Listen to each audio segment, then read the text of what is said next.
नमस्कार, मैं रीना तिवारी स्वागत करती हूँ अपने आज की इस क्लास में। और आज हम लोग क्लास 10th का एक सेक्शन है फुटप्रिंट विदाउट फीट, उसी सेक्शन से same title footprint without feet जो है H.G. वेल्स के द्वारा कंपोज किया गया, लिखा गया। एक बहुत ही अच्छा, बहुत इंटरेस्टिंग स्टोरी है। इसे पढ़ेंगे। तो पढ़ने से पहले देखते हैं क्या बताया गया है ऊपर। Can a man become invisible? क्या ये कोई व्यक्ति, कोई आदमी इनविजिबल हो सकता है, अदृश्य हो सकता है? This is the story of a scientist who discover how make himself invisible. यह कहानी एक ऐसे साइंटिस्ट की है, ऐसे वैज्ञानिक की है जिसने ये खोज किया था कि कैसे वो अपने आप को इनविजिबल जो है वो बना सकता है। Does he use or misuse his discovery? अब देखते हैं इस कहानी में कि क्या वह अपने इस डिस्कवरी का, इस खोज का सदुपयोग करता है या फिर दुरुपयोग करता है। उसे सही जगह पे इस्तेमाल करता है या फिर गलत जगह पे उसका इस्तेमाल करता है। तो इससे अंदाज़ा लग गया कि ये कहानी जो है एक साइंटिस्ट की है जिसने खोज किया है कि कैसे जो है इनविजिबल हुआ जा सकता है। अब उसके इस पावर का उसने कैसा इस्तेमाल किया, मिसयूज़ किया या यूज़ किया, इस कहानी में आगे देखते हैं। तो चलिए कहानी की शुरुआत करते हैं। कहानी की शुरुआत होती है। The two boys started in surprise at the fresh muddy imprint of a pair of bare feet. देखिए यहाँ बताया गया है द टू बॉयज, दो बच्चे, स्टार्टेड इन सरप्राइज, बहुत ही आश्चर्य हो जाते हैं। किस लिए हो जाते हैं? देखिए, at the fresh muddy imprint of a pair of bare feet, जो नंगे पाँव के, जो नंगे पैर रहते हैं और उनका एक जो मडी इम्प्रिंट देखते हैं, यानी कि कीचड़ से युक्त जो है पैरों के निशान देखकर जो है वो बच्चे आश्चर्य हो जाते हैं। यानी कि दो बच्चे जो है कीचड़ से युक्त पैरों के, नंगे पैरों के जो निशान होते हैं, चिन्ह होते हैं, उनको देखकर फ्रेश एकदम अभी अभी ताज़ा ताज़ा पड़े रहते हैं, उनको देखकर वो आश्चर्य हो जाते हैं। और आगे बताया जा रहा है, what was the barefoot man doing on the step of the house? वो नंगे पाँव वाला व्यक्ति इस घर के स्टेप पर क्या कर रहा होगा? इस घर के स्टेप्स पर, इस सीढ़ियों पर क्या कर रहा होगा? In the middle of the London, London के बीचों बीच में। And where was the man? और वो आदमी कहाँ था? यानी कि वो बच्चे सोच रहे हैं कि ये जो मडी इम्प्रिंट दिखाई दे रहा है पैरों का, बेयरफुट, नंगे पाँव का, वो आखिर किसका है? और आखिर जिस व्यक्ति का है वो लंदन के बीचों बीच, लंदन जैसे शहर में ये नंगे पाँव जो है वो क्या कर रहा था? और एक्चुअली वो है कहाँ, क्योंकि वो दिखाई नहीं दे रहा था। आगे देखते हैं। As they gazed a remarkable sight made their eyes. जब भी वो आश्चर्य से उस इम्प्रिंट्स को देख रहे थे, उन मड़ी इम्प्रिंट्स को देख रहे थे, तभी उनके सामने एक बहुत ही अनोखा दृश्य जो है वो आता है। क्या आता है देख लीजिए। A fresh foot mark appeared from nowhere. अब उनको अभी तक तो कुछ देर पहले का जो है मडी इम्प्रिंट दिखाई देता है, लेकिन अभी उसे फ्रेश फुटमार्क जो है वो दिखाई देता है। उन दोनों बच्चों को फिर से जो है एकदम फ्रेश फुटमार्क जो है अभी ताज़ा ताज़ा जो है अभी जो तुरंत बना है, ऐसे जो है फुटमार्क जो है वो दिखाई देते हैं। Further footprint followed one after another. और आगे एक के बाद एक फुटप्रिंट जो है वो दिखाई देना शुरू हो जाता है। आगे जो है उन बच्चों को एक के बाद एक नए नए जो है फुटप्रिंट जो है वो दिखाई देने शुरू हो जाते हैं, पैरों के निशान दिखाई देने शुरू हो जाते हैं। कैसे वो निशान रहते हैं? देखिए, डिसेंडिंग द स्टेप्स, सीढ़ियों से उतरते हुए, सीढ़ियों से उतरते हुए। वो आदमी जो है सीढ़ी से उतर रहा था जिसके प्रिंट दिखाई दे रहे थे। And progressing down the street, और वो निशान जो है सीधे गली की तरफ, रास्ते की तरफ जो है वो जा रहा था। द बॉयज़ फॉलोज, उन बच्चों ने उस निशान को जहाँ जहाँ देखा वहाँ वहाँ फॉलो कर रहे थे, पीछे पीछे जा रहे थे। Fascinated until the muddy impression became fainter and fainter, at last disappear altogether। और वो तब तक पीछे पीछे जा रहे थे, वो आकर्षित बच्चे, वो अचंभित बच्चे तब तक पीछे पीछे जा रहे थे उस मडी फुटप्रिंट के, जब तक कि वो बिल्कुल जो है वो फैंटर ना हो जाए, जब तक कि वो बिल्कुल कम ना हो जाए। तो इस तरह से इस पैराग्राफ में बताया गया है कि वो दोनों बच्चे जो हैं वो आगे बढ़ते हैं निशान को देखते देखते, जब भी नया निशान मिलता है फुटप्रिंट, उसके देखते देखते वो उसको फॉलो करते हैं और वहाँ तक जाते हैं जब तक कि वो फुटप्रिंट विदाउट फीट जो है वो बिल्कुल फेंट ना हो जाए, जब तक कि वो बिल्कुल से ख़त्म ना हो जाए। आगे एक पैराग्राफ में देखते हैं, the explanation of the mystery was really simple enough. इस रहस्य का एक्सप्लेनेशन करना वास्तव में बहुत ही सिंपल है, ऐसा कहा जा रहा है। द बिविल्डर बॉय, वो अचंभित जो बच्चे थे, had been following a scientist, वो किसी साइंटिस्ट का जो है वो पीछा कर रहे थे। यानी कि इस जो अभी तक हमने जो ऊपर पढ़ा उसका एक्सप्लेनेशन वास्तव में कहा जाए, इसकी जो एक्सप्लेनेशन है इस मिस्ट्री का वो बहुत ही सिंपल है। The bewilder boy had been followed the scientist, ये अचंभित बच्चे, आश्चर्यजनक बच्चे जो है, जो आश्चर्य हो जाते हैं उस मडी फुटप्रिंट को देखकर, वो किसी सामान्य व्यक्ति का नहीं बल्कि एक साइंटिस्ट के पद चिन्हों का जो है वो पीछा कर रहे थे। Who had just discover how to make the human body transparent, जिसने अभी अभी खोज किया था कि किस तरह से मानव की बॉडी को जो है वो ट्रांसपेरेंट जो है वो किया जा सकता है। तो देखिए आइडिया लग गया कि ये कहानी जो है एक साइंटिस्ट की है, वो ऐसे साइंटिस्ट की जो अभी हाल ही में जो है सर्च किया था, खोज किया था कि किस तरह से ह्यूमन बॉडी को जो है ट्रांसपेरेंट जो है वो किया जाए, उसी का जो है पीछा वो दोनों बच्चों जो है वो कर रहे थे। आगे देखते हैं, ग्रिफिन द साइंटिस्ट। ग्रिफिन, देखिए उस साइंटिस्ट का जो नाम है वो ग्रिफिन है और यही इस कहानी का प्रोटैगनिस्ट है, यानी कि नायक है, हीरो है। तो आइए देखते हैं, Griffin the scientist had carried out experiment after experiment to prove that the human body could become invisible. Griffin जो साइंटिस्ट था एक, उसने कई एक्सपेरिमेंट दर एक्सपेरिमेंट जो है एक के बाद एक एक्सपेरिमेंट किया था, ये जानने के लिए, प्रूव करने के लिए किया जो ह्यूमन बॉडी होती है वो भी एक दिन इनविजिबल जो है वो हो सकती है। Finally he swallowed certain rare drugs, आखिर में उसने कुछ अद्भुत जो है दवाइयाँ ली, and his body became as transparent as a sheet of glass, और उसका बॉडी जो है उतना ऐसे ही ट्रांसपेरेंट हो गया जैसे कि कोई शीट ऑफ ग्लास हो। Though it also remained as solid as glass, और यही नहीं, वो बॉडी जो है उतनी ही सॉलिड थी जैसे कि ग्लास हो, यानी कि वो कहीं भी रहता था तो दिखाई तो नहीं देता था, लेकिन अगर किसी से अगर वो टकरा जाए या उधर से कोई जाता है उससे मतलब उसके पास से होकर, तो उसका एहसास जो है उसको हो जाएगा, क्योंकि वो एज ए सॉलिड था, बस दिखाई नहीं दे रहा था।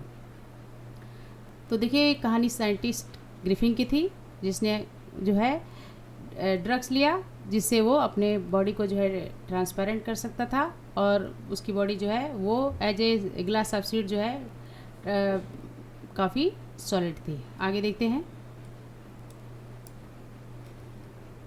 Brilliant scientist though he was, बहुत ही ब्रिलियंट साइंटिस्ट था, जैसा कि हम जानते हैं कि वो साइंटिस्ट बहुत ही ब्रिलियंट था। Griffin was rather A lawless person, और यही नहीं, वो साइंटिस्ट तो ब्रिलियंट था, इसके साथ ही वो लॉलेस था, यानी कि वो बहुत ही क्रिमिनल टाइप का, वेंजफुल था। And his landlord dislike him, और उसके जो लैंडलॉर्ड्स थे जहाँ पर वो रहता था, जिसके घर में रहता था, उसको ग्रिफिन को पसंद नहीं करते थे वो, and try to reject him, और कई बार उसको बाहर निकालने की उन्होंने कोशिश की। तो देखिए ब्रिलियंट साइंटिस्ट तो ऑलरेडी ग्रिफिन था ही, साथ में लॉलेस पर्सन था, उसको लॉ पसंद नहीं था, अपने मर्जी करता था, बिल्कुल एक तरह का सनकी था। तो उसके लैंडलॉर्ड उसे पसंद नहीं करते थे, इसलिए उसको कई बार जो है निकालने की कोशिश जो है वो घर से की है। In revenge Griffin set fire to the house, और बदले में ग्रिफिन ने उनके घर में आग लगा दी। And to get away without being seen he had to remove his cloth, और ऐसा करने के लिए उसने अपने सारे कपड़े जो है वो निकाल दिए। देखिए एक तथ्य ये भी है कि जब वो पूरे कपड़े निकालता है तभी इनविजिबल होता है, और क्योंकि कपड़े तो इनविजिबल होते नहीं हैं, इसलिए जब भी उसे कुछ काम करना रहता था, कोई चीज़ अंजाम देने रहता था, तो अपने पहले कपड़े जो है वो निकालता था। Thus it was that became a homeless wonder, और इस तरह से जब वो घर से निकल गया तो वो एक बेघर हो गया, इधर उधर भटकने लगा, विदाउट क्लॉथ, बिना कपड़ों के, विदाउट मनी, बिना पैसे के, एंड क्वाइट इनविजिबल, और बिल्कुल अदृश्य। until he happened to step in some mud and left footprint as he walked, और उसी समय की बात है कि वो जो है उसके पैर जो है किसी कीचड़ में पड़ गए थे, और वही उसके पद चिन्हों के निशान जो है वो बनते जा रहे थे जब वो चल रहा था कीचड़ युक्त। तो देखिए इस पैराग्राफ में बताया गया था कि साइंटिस्ट जो रहता है ग्रिफिन वो वास्तव में बहुत ही ब्रिलियंट रहता है, लेकिन उसे लाभ पसंद नहीं है, वो मनमर्जी करता है, लालच पर्सन रहता है। और जब उसके लैंडलॉर्ड्स ने उसे निकालने की कोशिश की तो वो उसके घर में आग लगा देता है, और आग लगाकर वो जो है इधर उधर भटकता रहता है। उसके पास कपड़े भी नहीं होते हैं और वो काफ़ी अदृश्य रहता है, ना ही उसके पास कोई पैसे रहते हैं खर्च करने के लिए।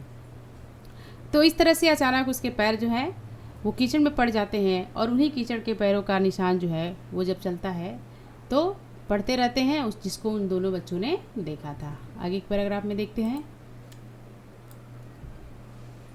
He escaped easily enough from the boys who followed his footprint. वो आसानी से तो उन दोनों बच्चों से बच निकला जो उसके फुटप्रिंट का जो है वो पीछा कर रहे थे, उसको फॉलो कर रहे थे लंदन में। But his adventure were by no mean over. लेकिन अभी भी उसका एडवेंचर जो था, रोमांच जो था, वो अभी ख़त्म नहीं हुआ था। He had chosen a bad time of the year to wander about London without class. उसने जो है बहुत ही ख़राब समय चुनना था लंदन में इधर उधर भटकने के लिए, वो भी बिना कपड़े के। उसने बहुत ही ख़राब समय चुना था। इट वॉज मिड विंटर, क्योंकि ये पूरा जो समय था मिड विंटर था, यानी कि काफ़ी ठंडी का दिन था। The air was bitterly cold, हवा भी काफ़ी ठंडी थी। And he could not do without class, और वो अब बिना कपड़े के रह नहीं सकता था। Instead of walking about the street, इसलिए उसने गलियों में घूमने के बजाय, इधर उधर भटकने के बजाय गलियों में, he decided to slip into the big London store for warmth. इसलिए उसने सोचा कि लंदन स्टोर के अंदर जो है स्लिप किया जाए, अंदर चला जाए अपने आप को गर्म करने के लिए। तो देखिए वो बच्चे जो फुटप्रिंट विदाउट फीट, जो उसके पैरों का निशान का पीछा कर रहे थे,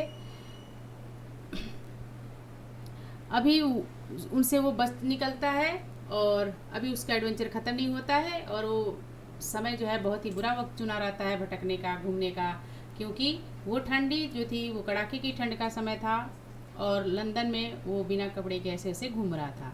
हवाएं काफ़ी ठंडी चल रही थी और बिना कपड़े के उसे अब रहा नहीं जा सकता था। इसलिए उसने सोचा कि अब जो है इधर उधर भटकेगा नहीं, गलियों में रास्ते पे नहीं भटकेगा, बल्कि वो लंदन स्टोर के, एक बड़ा लंदन स्टोर है, वहाँ पर जाकर वो जो है वो उसमें जो है अपना समय जो है वो बिताएगा। तो देखिए वो स्लिप कर जाता है लंदन स्टोर में। आगे देखते हैं उसके बाद क्या होता है। Crossing him arrived, closing time arrived. अब जो है उस लंदन स्टोर के बंद होने का समय आ जाता है, बंद होने का टाइम होता है। And as soon as the door were shut, Griffin was able to give himself to the pleasure of clothing and feeding himself without regard to expenses. और इस तरह से जैसे ही दरवाज़ा बंद होता है, ग्रिफिन जो है अब उसके लिए अच्छा समय आ जाता है। वो अच्छे से कपड़े पहनता है, अपने आप को अच्छा खाना खिलाता है, and without regard to expend, और उसको खर्चे की कोई चिंता नहीं रहती है। यानी कि जब क्लोजिंग टाइम होता है और दरवाजे जब बंद हो जाते हैं स्टोर के, तो उसके लिए काफ़ी अच्छा समय आ जाता है। वो अच्छे अच्छे कपड़े पहनता है, अच्छा सा खाना खाता है, क्योंकि अब तो उसे खर्चे की भी चिंता नहीं थी। ही ब्रोक ओपन बॉक्सेज, उसने कई बॉक्स जो है वो तोड़ दिए, एंड रैपर भी तोड़ दिया, and fitted himself out of with on class, और उन्हीं बॉक्स में से उसने गर्म कपड़े जो है वो लिया और उसे पहन लिया। Soon with shoes and overcoat and wide brim hat, और जल्द ही उसने शू भी पहना और उसके साथ साथ ओवरकोट, बड़ा कोट पहना, एंड वाइड ब्रिम हैट। अब जैसे जानते हैं वाइड ब्रिम हैट को, देखते हैं गोलाकार जो होता है उसका बड़ा सा ब्रिम हेड बोलते हैं उसको। He became to fully dress, और इस तरह से वो पूरा ड्रेस पहनता है, एंड विजुअल पर्सन, और अब वो विजुअल पर्सन हो गया। अभी तक इनविजुअल था, और जैसे उसने कपड़े पहना अब विजुअल पर्सन जो है वो हो जाता है। In the kitchen of the restaurant he found cold meat and coffee, and he followed up the meal with sweet and wine and take from grocery store. Finally he settle down to sleep on a pile of quilts. तो देखिए इस तरह से उस kitchen से उसने जो है मीट लिया, कॉफ़ी ली, और जो है इसके साथ साथ उसने मिठाइयाँ भी ली, वाइन भी लिया, और आखिर में वो जो है अपने आप को एक क्विल्ट्स स्टोर पाइल्स पर, ढेर पर जो है वहीं जाकर जो है वो सो जाता है। यानी कि रजाइयों का ढेर रहता है और वहीं जाकर वो उस पर सो जाता है। पूरे अच्छे से खाता पीता है और वहीं जाकर सो जाता है।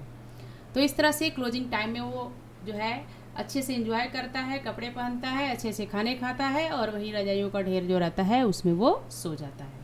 अगले पैराग्राफ में, if only Griffin had manage to wake up in good time all the might have been well. अगर ग्रिफिन जो है उन जो है यहाँ बताया गया है कि if only Griffin had manage to wake up in good time all might have been well, यानी कि अगर ग्रिफिन सही समय पर उठ जाता तो सब कुछ सही होता। वो आराम से सोया था, अगर ग्रिफिन जो है सही समय पर उठ जाता तो सब कुछ सही होता। As it was he did not up, लेकिन वो टाइम से उठता नहीं है। Until the assistants were already arriving next morning, और जब असिस्टेंट्स आ जाते हैं अगले सुबह तब तक वो उठा नहीं रहता है। वे निशा ए कपल ऑफ देम, जब उसने उन लोगों में से कुछ लोगों को आते हुए देखा, उन असिस्टेंट्स में से कुछ लोगों को आते हुए देखा स्टोर में, ही पैनिक, तो वो हड़बड़ी कर जाता है, घबरा जाता है, एंड बिगिन टू रन, और भागना शुरू कर देता है। दे नेचुरली गेव चेज, और वे लोग भी स्वाभाविक रूप से उसका पीछा करते हैं कि ये कौन हमारे स्टोर में आ गया। In the end he was able to escape only by क्विकिंग take off his newly found clothes, और अंत में वो भागने में सफल हो जाता है। वो भी कैसे? अंत में वो भागने में सफल हो जाता है, वो भी कैसे? जब जैसे ही उसने अपने कपड़े जो है नए नए जो अभी अभी पहने थे उसको निकाला, यानी कि जैसे उसने अपने नए कपड़े को जो अभी अभी कुछ देर पहले उसने पहना था उसने निकाला, तब वो इनविजिबल हो जाता है और इस तरह से वो भागने में सफल हो जाता है। So once more he found himself invisible, और इस तरह से वो इनविजिबल होता है, but naked in the chill January air, लेकिन बेचारा इसमें जो है वो नंगे रहता है उस जनवरी के ठंडे में। जनवरी का महीना है, जनवरी का, उसमें वो बिल्कुल जो है वो नेक्ड रहता है।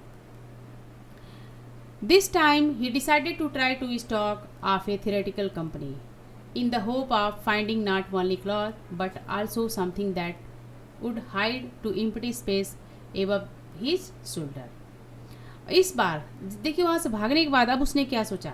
अब उसने सोचा कि वो एक जो है थियोरेटिकल कंपनी की तरफ जो है वो आगे बढ़ेगा, तो इसलिए अगर वहाँ वो जाता है तो उसको न सिर्फ कपड़े पहनने के लिए मिलेंगे बल्कि छुपने का स्थान भी मिलेगा। Shivering with cold he hurried to Drury Lane, कांपते हुए, ठंड से कांपते हुए वो बहुत ही तेजी से जो है ड्यूरी लेन की तरफ जाता है। और ड्यूरी लेन क्या है ये देख लीजिए, the centre of the theatre world, वो थिएटर वर्ल्ड का जो है वो हब है, सेंटर है।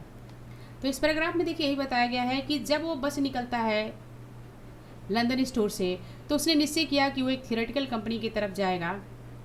थियोरेटिकल कंपनी में ये होप करता है कि न सिर्फ उसे कपड़े मिलेंगे बल्कि उसे छुपने का स्थान भी मिलेगा, और इसलिए ठंड से कांपते हुए वो तेज़ी से ड्यूरी लेन जाता है जो कि थिएटर वर्ल्ड का सेंटर होता है, केंद्र होता है। आगे एक पैराग्राफ में देखते हैं, ही सून फाउंड ए सुटेबल शॉप, जल्द ही उसको एक बहुत ही बेहतरीन शॉप मिल गया।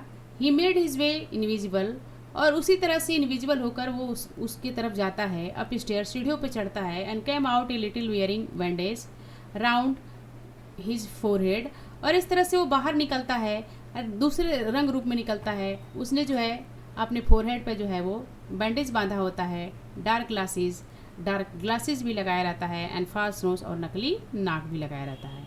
बिग बसी साइड विस्कर, और यही नहीं वो काफ़ी बड़ा बड़ा मूछ भी लगाए रखता है, एंड ए लार्ज हैट, और एक बड़ा हैट जो है वो पहना रहता है। To escape without being seen he closely attack the shopkeeper from behind, उन लोगों से बचने के लिए, बिना देखे उन लोगों से बचने के लिए उसने जो है शॉपकीपर पर जो है बहुत ही खतरनाक तरीके से जो है हमला किया। To escape without being seen, बिना देखे से बचने के लिए उसने जो है शॉपकीपर पर जो है खतरनाक तरीके से हमला किया पीछे से। After which he robbed him, उसके बाद उसने उसको लूट लिया, उसके सारे पैसे ले लिए, जो कुछ भी उसके पास था सब कुछ उसने ले लिया। तो आज का क्लास इतना ही, अगली क्लास में फिर से मिलते हैं आगे की स्टोरी को लेकर। तब तक के लिए धन्यवाद, थैंक यू।